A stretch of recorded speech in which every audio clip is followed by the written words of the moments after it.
അപ്പോൾ നമ്മൾ ഇനി വീണ്ടും പൊങ്കാല വിശേഷങ്ങളിലേക്കാണ്. നേരത്തെ നമുക്ക് നമ്മളോടൊപ്പം മേഘനയുണ്ടായിരുന്നു, ഒപ്പം സ്മിത ചേച്ചി ഉണ്ടായിരുന്നു, ഒരാൾ കൂടിയുണ്ട്, സുജിത് സുരേന്ദ്രൻ. സുജിത് സുരേന്ദ്രനെ പറ്റി ക്രിസ്റ്റീന ചേച്ചിക്ക് 2 വാക്ക് പറയാൻ.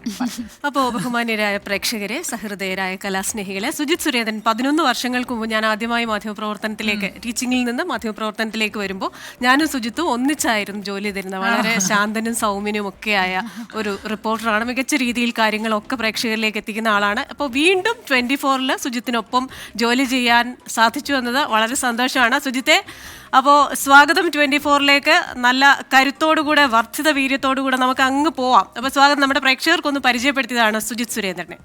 ഇനി ചോദിച്ചു. അപ്പോൾ സുജിത് സുരേന്ദ്രനും അവിടെ നിന്ന് നമുക്ക് വിശേഷങ്ങൾ പങ്കുവയ്ക്കാനുണ്ട്. സുജിത്ത്, ഇനിയിപ്പോൾ 3 മണിക്ക് ശേഷമാണ് അവിടെ ക്ലീനിങ് പ്രവർത്തികൾ, ശുചീകരണ പ്രവർത്തികൾ ആരംഭിക്കുക എന്ന് പറയുകയുണ്ടായിരുന്നു. നേരത്തെ അവിടുത്തെ പോലീസുകാരും മറ്റു അധികൃതരും ഒക്കെ ഇപ്പോൾ ആരംഭിച്ചു കഴിഞ്ഞു. കാരണം ചൂട് ഒന്ന് ശമിച്ച ശേഷം ആരംഭിക്കാമെന്നുള്ള രീതിയിലായിരുന്നു ക്രമീകരണങ്ങളൊക്കെ. ഗുഡ് ആഫ്റ്റർനൂൺ പ്രിയപ്പെട്ടവരെ. നമ്മുടെ ക്രിസ്റ്റീന പറഞ്ഞതുപോലെ തന്നെ ക്രിസ്റ്റീനയുടെ നല്ല വാക്കുകൾക്ക് ആദ്യം നന്ദി പറയുന്നു.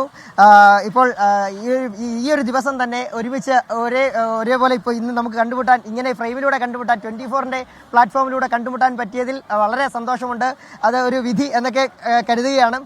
എന്തായാലും ഇന്നിപ്പോൾ ആറ്റുകാൽ പൊങ്കാല ദിനത്തിൽ തന്നെയാണ് ഈ വീണ്ടും ഒരേ ഫ്രെയിമിലൂടെയുള്ള നമ്മുടെ ഈ കണ്ടുമുട്ടൽ. അതിലൊരുപാട് സന്തോഷം. ഇനി നമുക്ക് വിശേഷങ്ങളിലേക്ക് വരാം. ഇപ്പോൾ ആറ്റുകാൽ പൊങ്കാലയുടെ ഒരുക്കങ്ങളൊക്കെ നമ്മൾ ഇന്നലെ നന്നായിട്ട് കണ്ടു, പൊങ്കാലയും കണ്ടു. ഇതിപ്പോൾ പൊങ്കാല കഴിഞ്ഞ് മണിക്കൂറുകൾ കഴിയുന്നതിനോടകം തന്നെ നമ്മുടെ തിരുവനന്തപുരം നഗരം ക്ലീൻ ആയിക്കൊണ്ടിരിക്കുന്ന കാഴ്ചയാണ് കാണാൻ സാധിക്കുന്നത്. നമ്മൾ നേരത്തെ വന്നപ്പോൾ നമ്മൾ വിനീത മാഡത്തെ നമ്മൾ കണ്ടിരുന്നു, ഇവിടുത്തെ ഹെൽത്ത് ഇൻസ്പെക്ടർ. അപ്പോൾ അന്നേരം പറഞ്ഞത് ഇപ്പം 3 മണിയോട് കൂടിയേ ഇനി ക്ലീനിങ് ആരംഭിക്കൂ. കാരണം അതിനു മുമ്പ് ഈ കട്ടകളൊക്കെ, ചുടുകല്ലുകളൊക്കെ പൊട്ടിപ്പോകാതിരിക്കാൻ ആദ്യം അത് നീക്കം ചെയ്യുകയാണെന്ന് പറഞ്ഞു. അത് കോർപ്പറേഷൻ ജീവനക്കാർ അത് വൃത്തിയായിട്ട് നടത്തിക്കൊണ്ടിരിക്കുകയാണ്. ഇപ്പോൾ വീണ്ടും നമ്മുടെ കൂടെ വിനീത മാഡം ചേരുമ്പോൾ ഇപ്പോൾ നഗരം ക്ലീനായ ഒരു കാഴ്ചയാണ് കാണാൻ സാധിക്കുന്നത്. മാഡം, പൂർണ്ണമായും അങ്ങ് ക്ലീൻ ആയില്ല എങ്കിൽ പോലും ഇപ്പോൾ മാലിന്യങ്ങളൊക്കെ നീങ്ങിക്കൊണ്ടിരിക്കുന്നു. ഒരു വശം പൂർണ്ണമായും വൃത്തിയായിരിക്കുന്നു. ഇനി കഴുകി വൃത്തിയാക്കുന്ന കാര്യങ്ങളൊക്കെയാണ് പൂർത്തിയാകാനുള്ളത്. എങ്ങനെയാണ്, എത്ര സമയം കൊണ്ട് ഇത് തീരും? ഏകദേശം ഒരു 2 മണിക്കൂർ കൊണ്ട് നമ്മുടെ ഈ നഗരം ഫുൾ വൃത്തിയാകാം. ഇപ്പൊ തന്നെ നമ്മൾ അവിടെ തുടങ്ങി. നല്ല രീതിയിൽ വേസ്റ്റ് ഉണ്ട്. അത് നമ്മുടെ ജീവനക്കാർ വളരെ കഷ്ടപ്പെട്ടാണ്, വെയിലായതുകൊണ്ട് 3 മണിക്ക് ശേഷമാണ് നമ്മൾ തുടങ്ങിയത് തന്നെ. അവരുടെ ഹെൽത്തും കൂടെ കുറച്ച് നോക്കിയിട്ട് വേണമല്ലോ നമുക്ക് ജോലി ചെയ്യിക്കാൻ. ചൂടായതുകൊണ്ട് തന്നെയാണ് കുറച്ചും കൂടെ താമസിച്ച് തന്നെയാണ് തുടങ്ങിയെങ്കിലും നമ്മൾ വളരെ വേഗത്തിൽ തന്നെയാണ് ചെയ്തു പോകുന്നത്. ഒരു 2 മണിക്കൂർ കൊണ്ട് തന്നെ നഗരത്തിലെ എല്ലാ ഭാഗങ്ങളും കഴുകി വൃത്തിയാക്കാൻ പറ്റുമെന്നാണ് പ്രതീക്ഷിക്കുന്നത്. കഴുകുന്ന പ്രവൃത്തികളൊക്കെ എപ്പോൾ തുടങ്ങും? ഇത് നമ്മൾ ഒരു 6 മണിക്ക് തന്നെ കഴുകുന്ന പ്രവൃത്തികൾ തുടങ്ങും. 5 മണിയാണ് അതിന്റെ ക്രമീകരണം. നമ്മുടെ ഒരു സെക്രട്ടേറിയറ്റിൽ നിന്ന് തന്നെ കൃത്രിമ മഴ പെയ്യിച്ച് അവിടുന്ന് സെക്രട്ടേറിയറ്റ് ആ ഭാഗത്തുനിന്ന് തുടങ്ങി നഗരത്തിന്റെ എല്ലാ ഭാഗങ്ങളും കഴുകി വൃത്തിയാക്കുന്ന പ്രവൃത്തിയാണ് ചെയ്തു വരുന്നത്. അതാണ് അതിലേക്ക് എത്താൻ വേണ്ടിയാണ് കൃഷ്ണ ഞാൻ പ്രിയപ്പെട്ടവരെ ആ ഒരു സെന്റൻസിലേക്ക് എത്താൻ വേണ്ടി. അതായത് ഇവിടെ പ്രത്യേകത എന്ന് പറയുന്നത് അതാണ്. ഒരു കൃത്രിമ മഴ കുറച്ച് കഴിയുമ്പോൾ പെയ്യും. നല്ല കുംഭച്ചൂടില് വെന്തുരുകി കിടക്കുകയാണ് തിരുവനന്തപുരം നഗരം. അപ്പോൾ ആ അവസ്ഥയിലാണ് ഇത്തരത്തിലൊരു കൃത്രിമ മഴ കൊണ്ടുവന്നുകൊണ്ട് ഈ നഗരം മുഴുവൻ കഴുകി വൃത്തിയാക്കുന്നത്.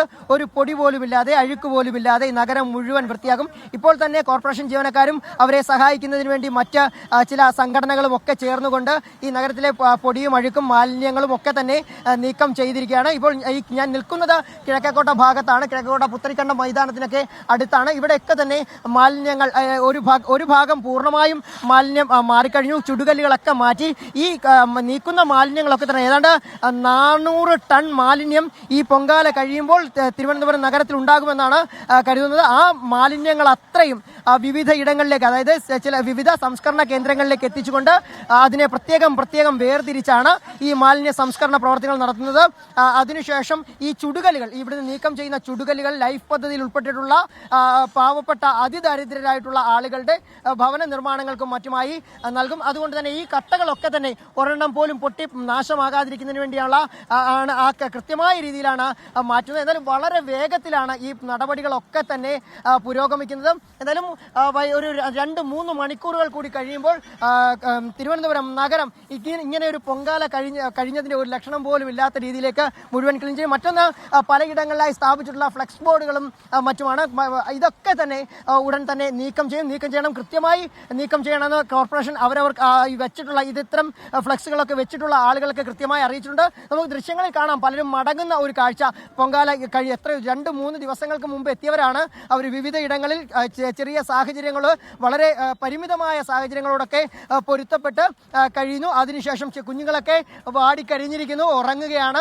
ഇന്നലെ ഉറക്കം ഉളച്ച് ഇരുന്നവരാണ്. ഇന്നലെ ഭക്ഷണം പോലും ഒരിക്കൽ മാത്രം ഒരു നേരം മാത്രം ഭക്ഷണം കഴിച്ചിരുന്നവരാണ്. അതിനൊക്കെ ശേഷമാണ് ഇവരൊക്കെ തന്നെ പൊങ്കാലയിട്ടത്. പൊങ്കാലയൊക്കെ അർപ്പിച്ച് ആ മനസ്സിന്റെ സന്തോഷത്തോടുകൂടി ആ പൊങ്കാലയുടെ പുണ്യവുമായിട്ട് ഇവരൊക്കെ മടങ്ങണം. ഒപ്പം തന്നെ കച്ചവടക്കാരൊക്കെ തന്നെ, വഴിയോര കച്ചവടക്കാരൊക്കെ ഒരുപാടുണ്ടായിരുന്നു. അവരൊക്കെ തന്നെ കച്ചവടമൊക്കെ പൂർത്തിയാക്കി അവരും നാടോടികളടക്കം മറ്റു സംസ്ഥാനങ്ങളിൽ നിന്ന് എത്തിയിട്ടുള്ള കച്ചവടക്കാരൊക്കെ തന്നെ ഇവരൊക്കെ തിരിച്ചു മടങ്ങുന്നു.